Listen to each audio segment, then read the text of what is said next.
Assalamualaikum. Kabilang sa mga itinuro sa atin ng buwan ng Ramadan ay alim na Ramadan nul ata. Itinuro sa atin ng Ramadan kung paano maging mapagbigay sa ating kapwa. Kahit hindi natin kadugo, kahit hindi natin kaano-ano, naging mapagbigay tayo. Anong halimbawa nito? Merong mga tao na pagsimula pa lang ng buwan ng Ramadan ay bumuo sila ng samahan, bumuo sila ng grupo para magpa-iftar sa mga nag-aayuno sa buwan ng Ramadan. Yun ang palatandaan na naging mapagbigay ang mga tao sa buwan ng Ramadan. Unang itinuro sa atin ng buwan ng Ramadan, naging mapagbigay tayo sa ibang tao, nagagawa natin magpakain sa ibang tao, sa hindi natin kakilala, hindi natin kaano-ano, dahil sa buwan ng Ramadan. Na kung saan yun ang gustong ituro sa atin ng buwan ng Ramadan, ay maging mapagbigay tayo sa kahit hindi natin kadugo. So, ang mensahe ko sa video na ito, ang nais nating ipahiwatig sa video na ito, kung naging mabuti ka sa ibang tao, kung naging mas mapagbigay ka sa ibang tao, naging mapagmahal ka sa mga tao sa buwan ng Ramadan, ay wag na wag mong kakaligtaan na higit na mas magpakabuti ka, mas magpakabait ka, mas maging mapagbigay ka sa iyong mga pamilya, sa iyong asawa, sa iyong anak, sa iyong mga magulang sa buwan ng Ramadan at hanggang sa pagtapos ng buwan ng Ramadan. Sapagkat sinabi ng mahal na propeta Muhammad sallallahu alaihi wasallam, khairukum li ahli wa ana khairukum li ahli. Ang pinakamainam sa inyo, sabi ng mahal na propeta Muhammad sallallahu alaihi wasallam, ay yung tao na mas mabuti sa kanyang pamilya, hindi sa ibang tao. Sapagkat napakadali lamang magpakabuti sa ibang taong nakapaligid sa atin, pero sa pamilya natin meron tayong matatagpuan ng mga lalaki na mabuti sa ibang tao, pero pagdating sa kanyang pamilya wala siyang galang. Pagdating sa kanyang pamilya, hindi na binibigyan ng pagpapahalaga, which is mali. Kung mabait ka sa ibang tao, higit na magpakabait ka sa pamilya mo, sa asawa mo, sa anak mo, sa magulang mo. Sapagkat yun ang pinakamahusay na pag-uugali ng isang Muslim. So yun ang itinuro sa atin ng buwan ng Ramadan. Naging mapagbigay tayo sa hindi natin kakilala, hindi natin kaano-ano, hindi natin kadugo. Kaya naman, mas higit na mapagbigay tayo sa pamilya natin, mas higit na gawin nating makabuluhan ang pamumuhay natin para sa asawa natin, para sa anak natin, para sa mga magulang natin.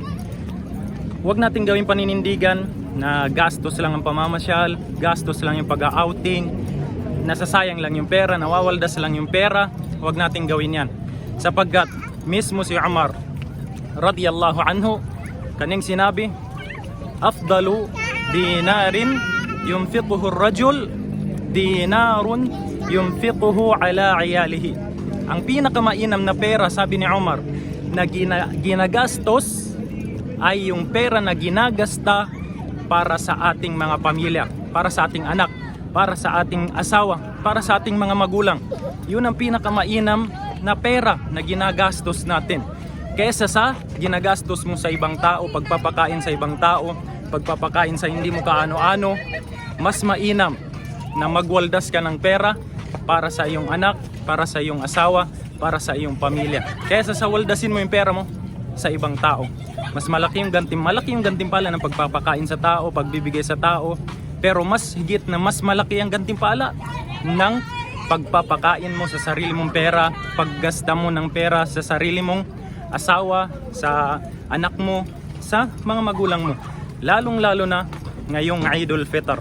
Ipasyal natin sila, i-outing natin sila kung kaya natin, sapagkat minsan lang ito sa isang taon.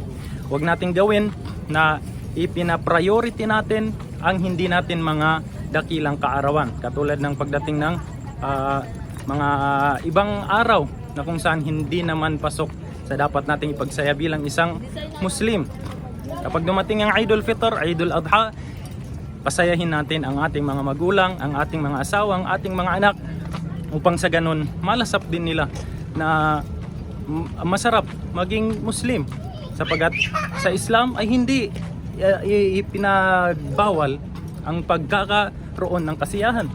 Hindi pinagbawal sa Islam ang pagkakaroon ng kasiyahan, lalong-lalo na kung para sa asawa, para sa pamilya, para sa magulang. Ibigay mo lahat, hindi yung sa tao, sa ibang tao mo binibigay yung lahat ng kaya mo, yung pera mo.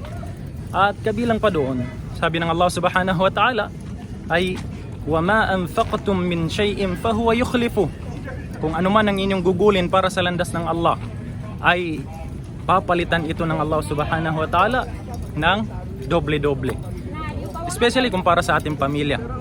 Kung ano man ang gagastusin para sa ibang tao, mas dodoblehin ito, mas kaibig-ibig ito sa Allah kapag dito natin ginasta mismo sa ating pamilya, sa ating asawa, sa ating mga anak.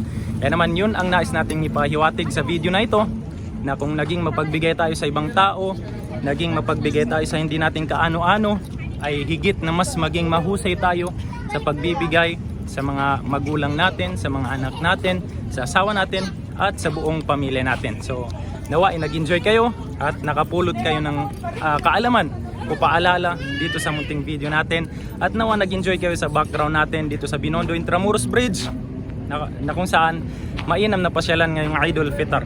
Hanggang dito na lang, syukran, wassalamu alaikum.